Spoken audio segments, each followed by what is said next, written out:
Hello students, in yesterday's lecture we will discuss about the topic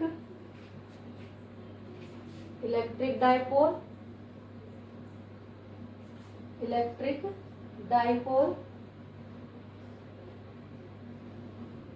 dipole moment,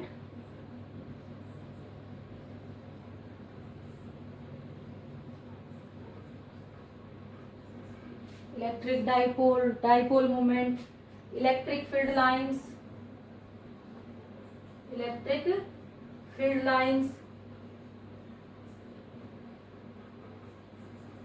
और हमने different charges के लिए electric field lines draw भी की, positive charge के लिए, ठीक है, फिर नेगेटिव चार्जेस के लिए, और फिर पेयर ऑफ पॉजिटिव चार्जेस के लिए और पेयर ऑफ अपोजिट चार्जेस के लिए भी हमने इलेक्ट्रिक फील्ड लाइंस को ड्रॉ किया। होप आप लोगों ने ये सब करके देखा होगा, ठीक है। अगर नहीं देखा है तो जरूर देखें, अदरवाइज ये फिर बाद में बनेंगी नहीं, तो अभी एक बार फिर से ट्राई करें। और नेक्स्ट जो टॉपिक हम आज करेंगे वो है electric field at axial line and electric field at equatorial line of a dipole, ठीक है। इलेक्ट्रिक फील्ड फाइंड आउट करेंगे एक डाइपोल के एक्सियल लाइन पे और एक डाइपोल के इक्वेटोरियल लाइन पे। तो सबसे पहले जो चीज हमें बनानी होगी इस एक्सप्रेशंस को करने के लिए वो क्या हुआ, डाइपोल, ठीक है। डाइपोल क्या होता है, मैंने आपको कहा था डाइपोल लास्ट लेक्चर में हमने डिस्कस किया था, a system of equal and opposite charges. एक सिस्टम है इक्वल और अपोजिट चार्जेस का, that is known as dipole and they are separated by finite distance. अब ये माइनस क्यू चार्ज है, ये प्लस क्यू चार्ज है, ठीक है। If they charge these two charges are separated by a distance 2a and these two charges form a dipole, ठीक है। और अगर डाइपोल है तो हमने डिस्कस किया था डाइपोल मोमेंट भी होगा, और डाइपोल मोमेंट का फार्मूला क्या है, P equal to Q into 2a। फिर हमने बात की थी कि ये कैसी क्वांटिटी है, वेक्टर क्वांटिटी है, वेक्टर है तो इसकी डायरेक्शन है, और डाइपोल की डायरेक्शन क्या है, नेगेटिव टू पॉजिटिव। डाइपोल की डायरेक्शन क्या है हमारे पास, नेगेटिव टू पॉजिटिव, और यूनिट तो आप फॉर्मूले से देख ही सकते हैं, कूलम मीटर, ठीक है। ये डाइपोल के बारे में। अब उसने कहा कि हमें निकालना है electric field at axial line of a dipole. Axial line का क्या मतलब है, electric field due to a dipole हम लिखते हैं एट एक्सियल लाइन, या इसको हम कह सकते हैं at axis of a dipole, at axis of a dipole, कि डाइपोल के एक्सिस के ऊपर। अब इसको कैसे देखेंगे, अभी डाइपोल के एक्सिस, अब ये एक्सिस ही तो है, ये एक डाइपोल है, डाइपोल का एक्सिस अगर मैं इसको आगे बढ़ाऊं तो यही बना, एक्स एक्सिस मान लो इसको, तो एक्स बनाई। तो इलेक्ट्रिक फील्ड कहाँ फाइंड आउट करना है, on axial line of a dipole eight a distance, ये पॉइंट P मान लिया हमने, इस पॉइंट P के ऊपर हमें क्या फाइंड आउट करना है, इलेक्ट्रिक फील्ड, ठीक है। And this point P is at a distance R from the centre of the dipole. ध्यान से देखें इसको, this point P is at a distance r from the center of the dipole, O is the center of dipole and OP is equal to r, ठीक है। OP किसके equal है, r के। और अगर मैं ये पॉइंट्स को A भी मान लूं, माइनस क्यू चार्ज मान ले A पे है और प्लस क्यू जो चार्ज है वो B पॉइंट पे है, तो जो डिस्टेंस A भी है ये क्या है हमारे पास, 2a के इक्वल है। ये किसके इक्वल है, 2a के इक्वल है। तो जो डिस्टेंस सेंटर से हो गया ए का वो क्या बच गया, ए। सेंटर से जो डिस्टेंस है वो क्या बच गया, ए। ओ ए इज इक्वल टू ए, ठीक। सिमिलरली यहां आगे ओबी भी क्या आ गया हमारे पास, ओबी इज इक्वल टू ए, ठीक है। अब हमें फाइंड आउट करना है इलेक्ट्रिक फील्ड, हमें निकालना है कहाँ पे, इस पॉइंट के ऊपर डाइपोल। अब देखो सबसे पहली बात, अगर हम नेगेटिव चार्ज लेते हैं तो नेगेटिव चार्ज की वजह से इलेक्ट्रिक फील्ड की डायरेक्शन क्या होगी हमारे पास, ये जो चार्ज है ए पॉइंट के ऊपर, इसकी वजह से जो इलेक्ट्रिक फील्ड की डायरेक्शन होगी वो क्या होगी, ऐसे इनवर्ट होगी, क्योंकि नेगेटिव पॉइंट में क्या होती है, इलेक्ट्रिक फील्ड लाइंस अंदर की तरफ आती हैं। तो हमने ड्रॉ कर दिया ई ए। भाई अब मैं आपको बता रही हूँ माइनस जो नेगेटिव चार्ज है, यहाँ पर जो हम इलेक्ट्रिक फील्ड मान रहे हैं उसको हमने मान लिया ई ए, ठीक है। और जो पॉजिटिव चार्ज है, यहाँ पर जो इलेक्ट्रिक फील्ड माना हमने, यहाँ मान लिया ई बी। अब ये देखो ई ए की डायरेक्शन होगी, फिर जो पॉजिटिव चार्ज है इसकी वजह से जो इलेक्ट्रिक फील्ड होगा इसकी डायरेक्शन क्या होगी, पॉजिटिव से क्या होता है, इलेक्ट्रिक फील्ड लाइंस बाहर की तरफ जाती है ऐसे, तो बाहर गई तो इसकी डायरेक्शन क्या हो गई, ऐसे। ईबी की डायरेक्शन क्या हो गई हमारे पास, ऐसे, ठीक। अब हम ये देखते हैं कि ये ई ए और ईबी क्या आएगा। सबसे पहले तो हम देखें electric field E, electric field at any point, क्या फार्मूला है हमारे पास, जनरल फार्मूला अगर हम देखें 1/4 pi epsilon naught Q divided by R square. This is the formula for electric field at any point, ठीक। अब electric field at point P due to charge plus Q निकाल लेते हैं। ये जो प्लस Q चार्ज है इसकी वजह से जो इलेक्ट्रिक फील्ड होगा उसकी वैल्यू क्या आएगी, इसकी वजह से जो इलेक्ट्रिक फील्ड लिया है इसको हमने क्या माना है, EB। तो EB क्या आया, 1/4 pi epsilon naught Q divided by, अब R देखो, R क्या है, डिस्टेंस है दोनों उसके बीच का, उस पॉइंट और उस चार्ज के बीच का डिस्टेंस। अब यहाँ देखो ये है चार्ज और ये है पॉइंट, तो हमें कौन सा डिस्टेंस चाहिए, इतना, ये वाला डिस्टेंस हमें चाहिए। अब ये टोटल डिस्टेंस हमें क्या दे रखा है, R दे रखा है, और जो ये डिस्टेंस है इतना, ये क्या दे रखा है, A दे रखा है। तो इस R में से अगर मैं इस A को सब्ट्रैक्ट कर दूं तो ये आ जाएगा मेरे पास BP। तो यहाँ पे मैं वैसे लिख देती हूँ आपको, जो BP है वो क्या आएगा हमारे पास, R माइनस A, ठीक है, इसकी वैल्यू आ जाएगी। तो ये वैल्यू हम इक्वेशन में रख देते हैं, ये क्या आ गया, R माइनस A का स्क्वायर, ठीक है। अब दूसरा देख लेते हैं, EA की क्या वैल्यू आएगी, EA is equal to 1/4 pi epsilon naught Q divided by, अब ये जो डिस्टेंस है R स्क्वायर, अब फिर से देखो, अब ये पॉइंट है और इस पॉइंट के बीच का डिस्टेंस देखना हमने, ठीक है, इन दोनों के बीच का डिस्टेंस देखना है। ये पूरा डिस्टेंस यहाँ तक, ये क्या है, R है हमारे पास, और ये इतना हिस्सा क्या है, A है, ठीक है।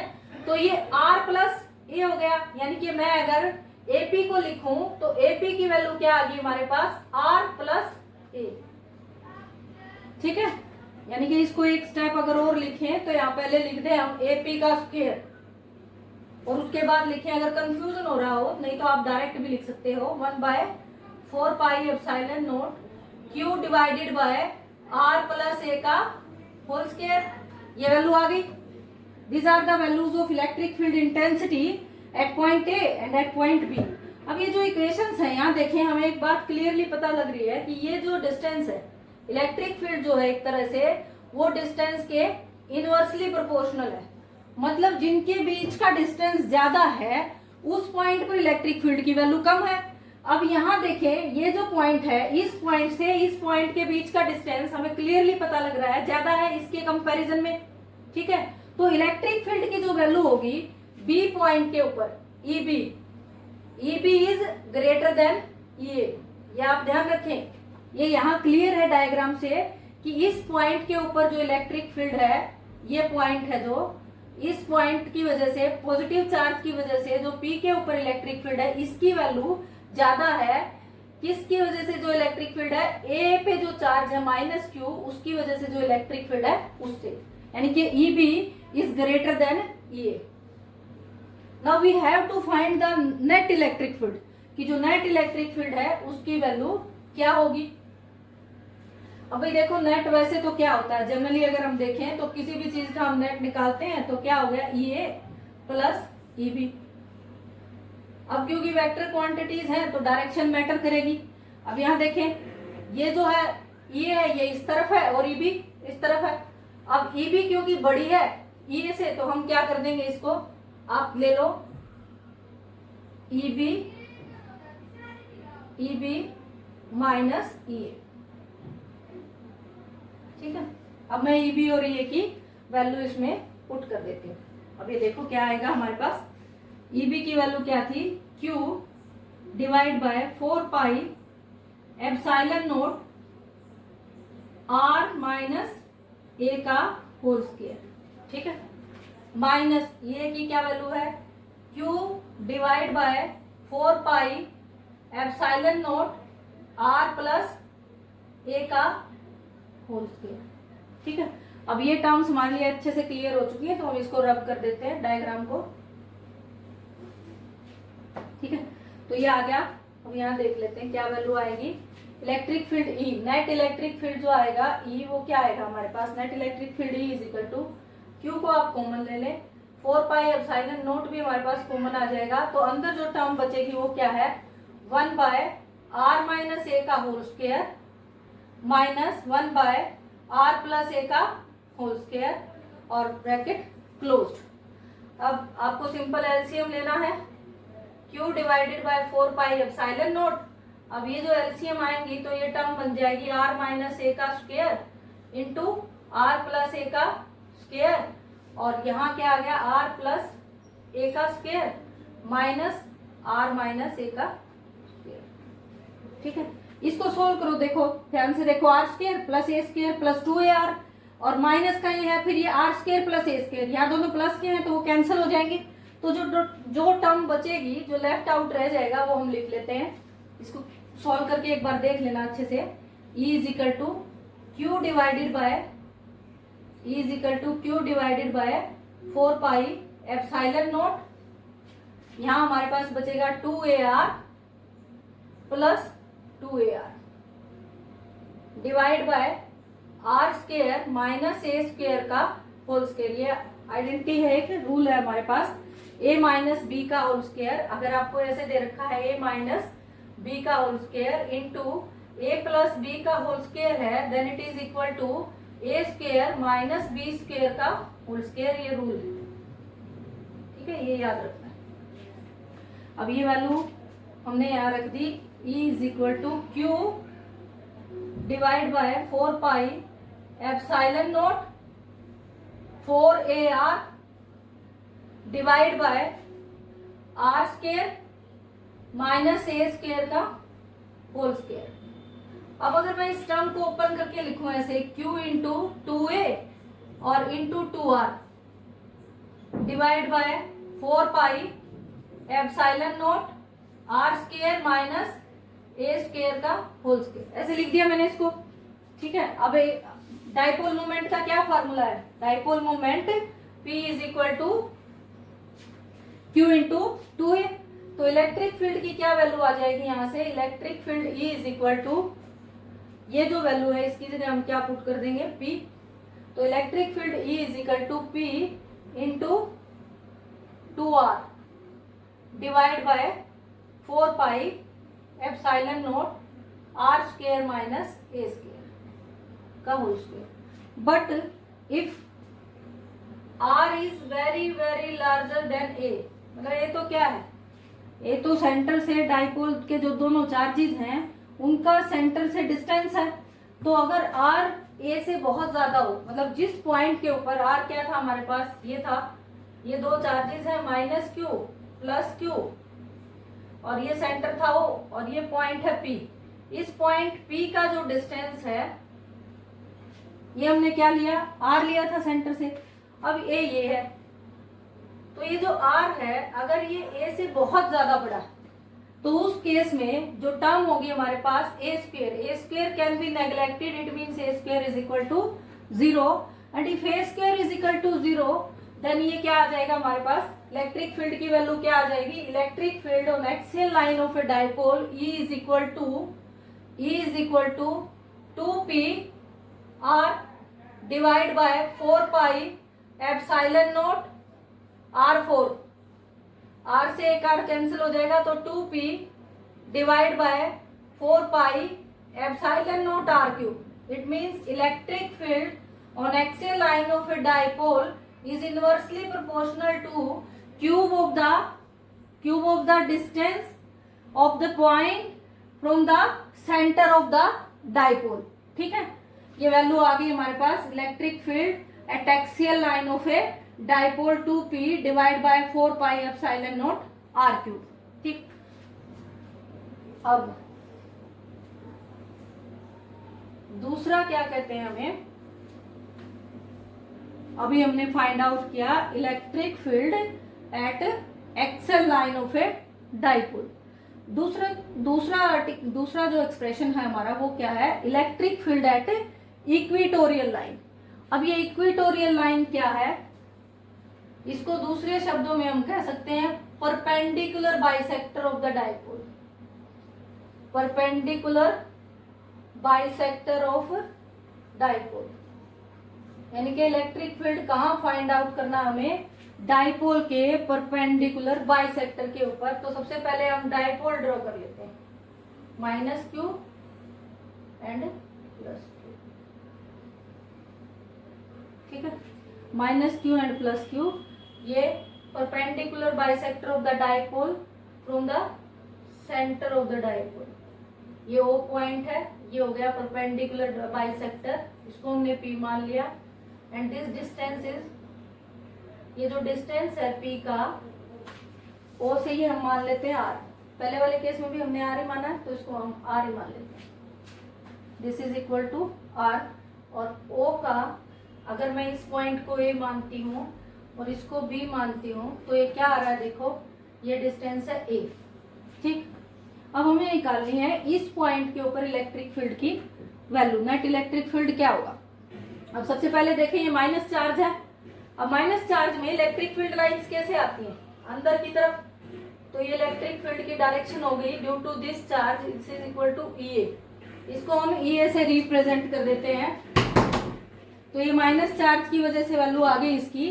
दूसरा क्या है, दूसरी क्या है हमारे पास, जो दूसरा चार्ज है प्लस क्यू। अब जो प्लस क्यू चार्ज है, पॉजिटिव से क्या होते हैं, बाहर की तरफ निकलती हैं। तो इलेक्ट्रिक फील्ड की direction due to this charge is equal to EB। ये हमने दिखा दिया है, दोनों वैल्यूज आ गई हमारे पास। Electric field due to charge plus minus Q की वजह से ये है, and electric field due to charge plus Q की वजह से ये वैल्यू। ठीक है, तो अब जो नेट इलेक्ट्रिक फील्ड होगा वो कहीं यहाँ लाई करेगा इन दोनों के बीच में। ठीक, अब अगर इस एंगल को हम थीटा मान लेते हैं, तो ये एंगल भी थीटा होगा, डायसिमेट्रिक। ठीक, अब अगर ये एंगल थीटा है तो ये एंगल भी थीटा होगा, ये थीटा है तो ये भी थीटा होगा। ठीक, अब रेजोल्यूशन ऑफ कंपोनेंट्स को बहुत ध्यान से देखें, याद करें रेजोल्यूशन ऑफ कंपोनेंट क्या कहता है। मैं इसको ऐसे बना देती हूँ अलग से, ताकि आपको थोड़ा ढंग से ये दिखाई दे अलग से। ये EB है, ठीक है, ये EB है, ये पॉइंट P है हमारे पास, और इस पॉइंट P से ये किसकी डायरेक्शन है, EA की डायरेक्शन। ये पॉइंट P से EA की डायरेक्शन है, और ये हमने electric field, net electric field जो है वो ये ले लिया E। ये भी देखते हैं, ये एंगल क्या कहा उसने, थीटा है, और ये एंगल भी क्या है, थीटा है। अगर ये इलेक्ट्रिक फील्ड E है, इसके साथ थीटा एंगल बनाता है, तो इसके क्या होंगे, दो कंपोनेंट्स होंगे। रेजोल्यूशन ऑफ कंपोनेंट की जब हम बात करते हैं तो दो कंपोनेंट आएंगे ये के। अब वो कंपोनेंट्स क्या होंगे, देखो इसका जो हॉरिजॉन्टल, ये अगर हॉरिजॉन्टल हम मान लेते हैं, तो इसका ये कंपोनेंट क्या होगा, EA। हॉरिजॉन्टल के साथ जो कंपोनेंट होता है वो cos थीटा होता है। ठीक है, तो ये कंपोनेंट क्या बनेगा, EA cos थीटा, और ये क्या बनेगा, EA साइन थीटा। ये क्या बना, EA साइन थीटा। ठीक है, अब ये सिमिलरली B के लिए देखो, अब B के लिए देखें तो ये एंगल थीटा है, ये एंगल थीटा है, तो इस एक्सिस के साथ जो कंपोनेंट होगा वो इसका हॉरिजॉन्टल होगा, तो वो क्या हो गया, EB cos थीटा। ठीक, और दूसरा क्या आ गया, EB साइन थीटा। ये वैल्यूज आ गई हमारे पास। ठीक है, ये ध्यान रखें, ये बहुत जरूरी है। तो यहाँ से ये वैल्यूज आ गई हमारे पास। इस डायग्राम को ड्रॉ कर ले अलग से, ताकि आपको क्लियर हो जाए, बाद में यहाँ कंफ्यूजन ना रहे। ठीक है, तो ये वैल्यूज आ गई।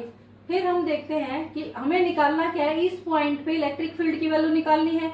इस पॉइंट पे अगर इलेक्ट्रिक फील्ड की वैल्यू निकालनी है इस चार्ज की वजह से, तो हम ये डिस्टेंस लेंगे। ठीक है, उन दोनों, उस पॉइंट और उस चार्ज के बीच का डिस्टेंस हमें पता होना चाहिए अगर हमें ये करना है। तो ये डिस्टेंस क्या आएगा, आप देखो ये डिस्टेंस R है, ये डिस्टेंस A है। तो पाइथागोरस अगर लगाते हैं तो ये क्या आ गया, R² plus A square under root, ठीक, R square plus A square under root. मैं इसको रब कर रही हूं, ठीक है। तो अब ये आ गया R square plus A square under root, और जो दूसरी वैल्यू है देखो ये आर है और ये ए है, तो ये वैल्यू भी क्या आएगी, R square plus A square under root, दोनों आ गई। ये अब आपको देखो मैं इनको इरेज कर देती हूँ थोड़े 2 मिनट के लिए, ताकि ये बाद में बनाएंगे एक बार, ताकि आपको कोई डायग्राम में ये कंफ्यूजन ना क्रिएट हो कि हमें क्या करना है। पहले इस पॉइंट पी पे हमें इस चार्ज की वजह से इलेक्ट्रिक फील्ड निकाला, उसको मैंने ई ए लिख दिया है, electric field E A due to charge -q, ठीक है। ये क्या वैल्यू आएगी, फार्मूला देखें, 1/4 pi epsilon naught q divided by 1/4 pi epsilon naught q divided by ये डिस्टेंस क्या है, R square plus A square का होल स्क्वायर, तो ये आ गया हमारे पास R square plus A square under root, ठीक है, और इसका होल स्क्वायर। अब इस वैल्यू को देखें तो ये क्या बन गई, q divided by 4 pi epsilon naught R square plus A square. अब दूसरी वैल्यू निकाल लेते हैं, electric field at point B due to charge plus Q. अब प्लस क्यू चार्ज की वजह से इलेक्ट्रिक फील्ड की वैल्यू क्या है पॉइंट बी पे, ठीक है। ये देखें, सिमिलरली हमने फार्मूला अप्लाई किया, Q divided by 4 pi epsilon not.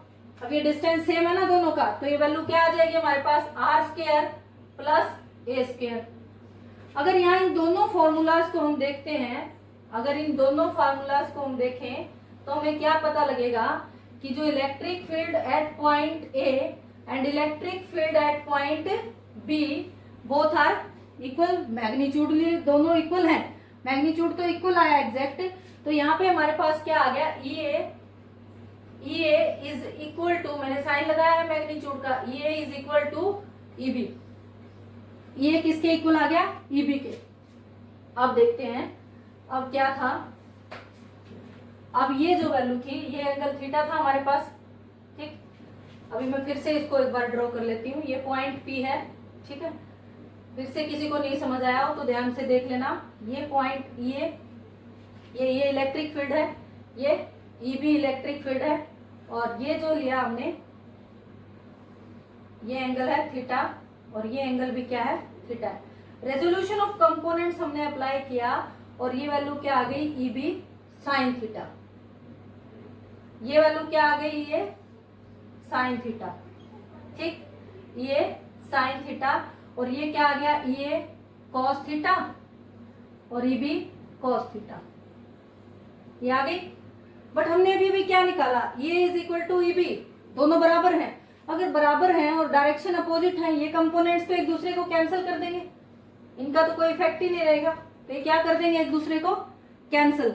अब ये कैंसिल हो गए, लेकिन यहाँ पे क्या है, यहाँ दोनों सेम डायरेक्शन में है, ये तो ई नेट इलेक्ट्रिक फील्ड किधर है, इस तरफ। नेट इलेक्ट्रिक फील्ड क्या है हमारे पास, ये कॉस थीटा प्लस ये E B cos theta, and E A is equal to E B, तो ये हम लिख सकते हैं 2e कॉस थीटा, इसको मैं 2e कॉस थीटा भी लिख सकती हूँ ना, दोनों इक्वल है।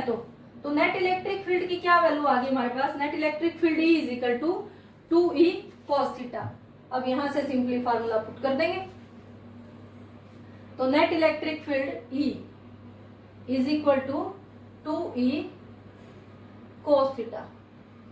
E की value electric field at any point वो आपके पास क्या है, 2 into Q divided by E, क्या दोनों के लिए इक्वल वैल्यू थी, 4 pi epsilon naught R square plus A square, ये वैल्यू है। और कोस थीटा देखो, कोस थीटा क्या होता है, cos is equal to B by H, तो कोस थीटा क्या होगा हमारे पास, cos theta is equal to B divided by H. B की वैल्यू क्या है, ए, दोनों में देखेंगे अलग अलग, बी की वैल्यू क्या है, ए, और एच क्या है, R square plus A square का अंडर रूट, एच क्या है, R square plus A square का अंडर रूट। तो ये वैल्यू मैंने पुट कर दी, A divided by R square plus A square under root, ये वैल्यू आ गई कोस थीटा की। और इस वैल्यू को हम यहाँ रख देते हैं, A divided by under root R square plus A square put कर दिया। अब यहाँ देखो ये R square plus A square की पावर 1 है और ये 1/2।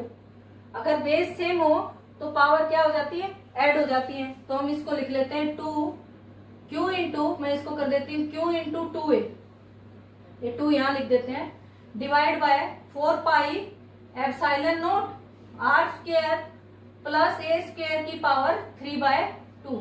This is the value of electric field intensity at perpendicular bisector of a dipole.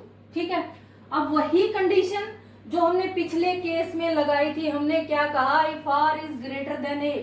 भाई अगर वैसे भी जो डाइपोल है, डाइपोल का डिस्टेंस तो हो सकता है ऐसे 2 मिलीमीटर दे दिया आपको, ठीक, और उसने कहा कि जो पॉइंट आर है वो 10 सेंटीमीटर दूरी पर है उसे, तो इसके कंपैरिजन में ये वैल्यू तो बहुत कम होगी।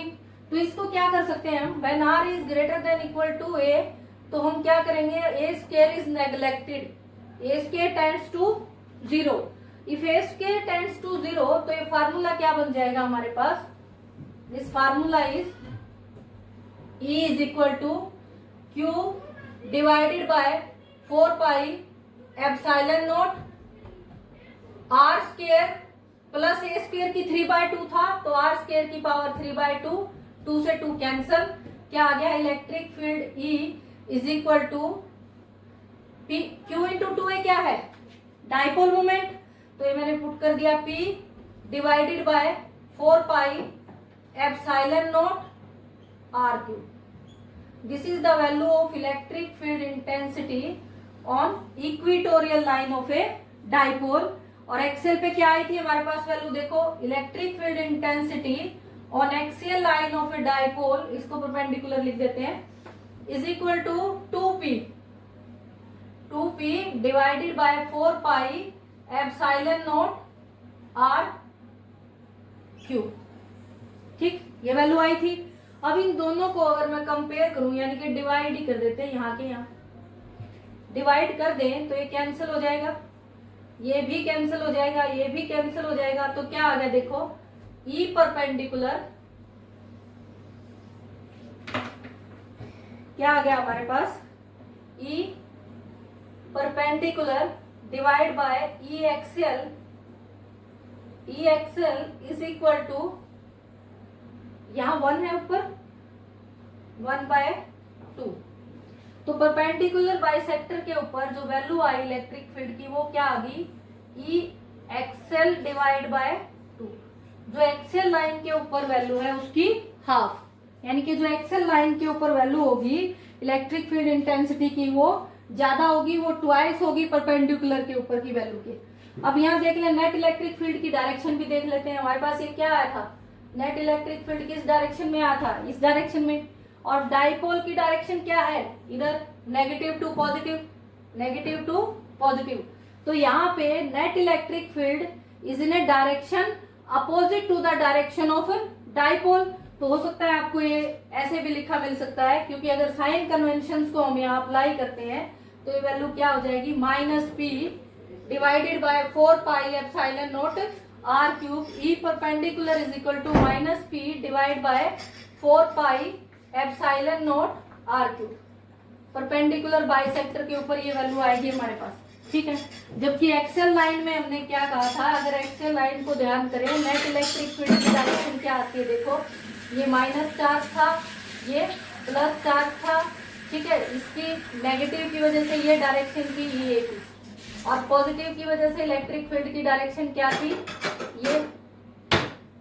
अब हमने ये भी निकाला था कि EB क्या है, ग्रेटर देन है EA से। अगर EB EA से बड़ा है तो नेट इलेक्ट्रिक फील्ड की डायरेक्शन किधर आएगी, EB की तरफ आएगी।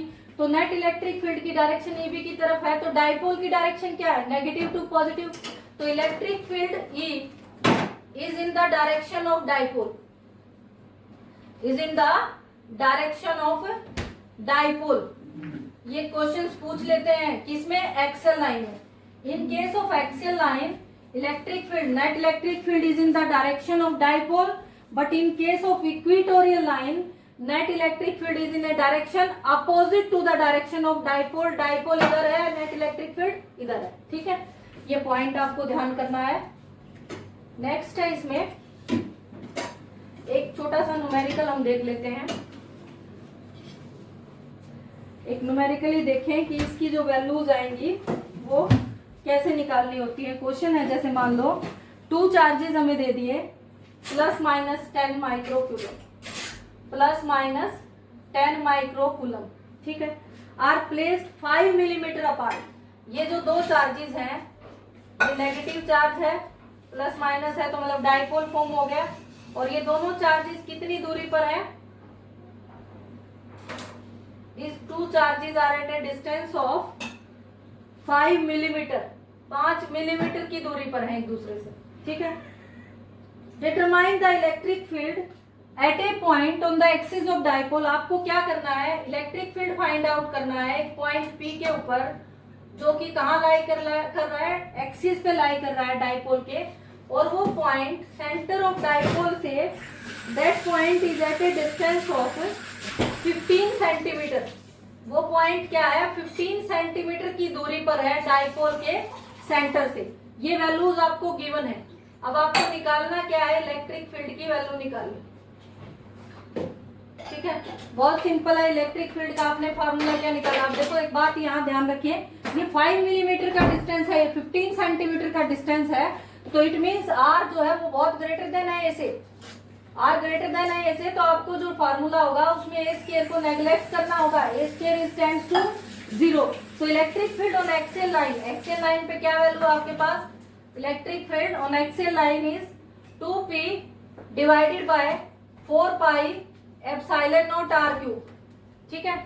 और 1/4 पाई एप्सिलॉन नॉट की वैल्यू क्या होती है? 1/4 pi epsilon naught is 9 into 10⁹9। ये वैल्यू है, ये पुट कर दे इसमें। 2 इंटू 9 इंटू 10⁹9। अब डाइपोल P निकाल लो। P क्या होता है हमारे पास? P is equal to, P का क्या formula? Q into 2A, Q into 2A। और Q क्या है? 10 माइक्रोकूलम। Q क्या है? 10 माइक्रोकूलम। माइक्रो मतलब 10⁻⁻6 कूलम। तो इसको हम चेंज कर लेंगे 10 इंटू 10⁻⁻6 कूलम, ठीक। तो ये आ गया Q 10 इंटू 10⁻⁻6 कूलम। और ये 5 मिलीमीटर, मिलीमीटर मीन्स अगर ये डिस्टेंस जो 2A इसने दिया है, 2A भी यहाँ पे क्या गिवन है आपको? 2A is equal to 5 millimetre means 5 into 10⁻³ metre. Millimetre को मीटर में चेंज कर लिया, तो ये वैल्यू भी आप पुट कर दी 5 इंटू 10⁻³ मीटर, ठीक है। ये आ गया डाइपोल, डाइपोल मोमेंट की वैल्यू आ गई। अब थर्ड टर्म बचती है आर। आर की वैल्यू उसने कितनी दी आपको? R is equal to 15 centimetre. Centimetre को भी क्या करेंगे? मीटर में कन्वर्ट कर लेंगे, तो ये क्या आ जाएगा? 15 इंटू 10⁻² मीटर। सबसे पहले कन्वर्जन बहुत जरूरी है क्वेश्चंस में, ठीक है। तो ये कन्वर्ट कर लिया हमने। तो यहाँ से जो वैल्यूज आई इनको हम कहाँ पुट कर देंगे? इस इक्वेशन में।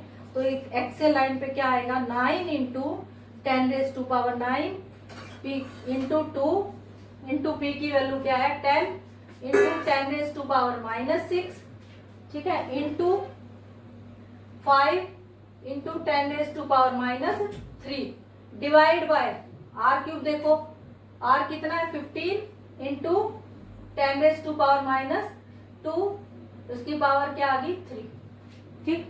ये कैलकुलेशंस कर लेना सारी की सारी। आंसर आएगा जो उसकी वैल्यू होगी हमारे पास 2.6 इंटू 10⁻6। यूनिट क्या होती है? E इज इक्वल टू क्या होता है हमारे पास? F divided by Q। Electric field is F by Q, तो यूनिट क्या है? न्यूटन पर कूलम। ये आ गया यहाँ पे न्यूटन पर कूलम, ठीक है। ऐसे ही इक्वेटोरियल लाइन पे भी निकाल सकते हैं। इसी एग्जांपल में एक बार ट्राई करके देखना, ठीक है। That's all over about this topics. Thank you.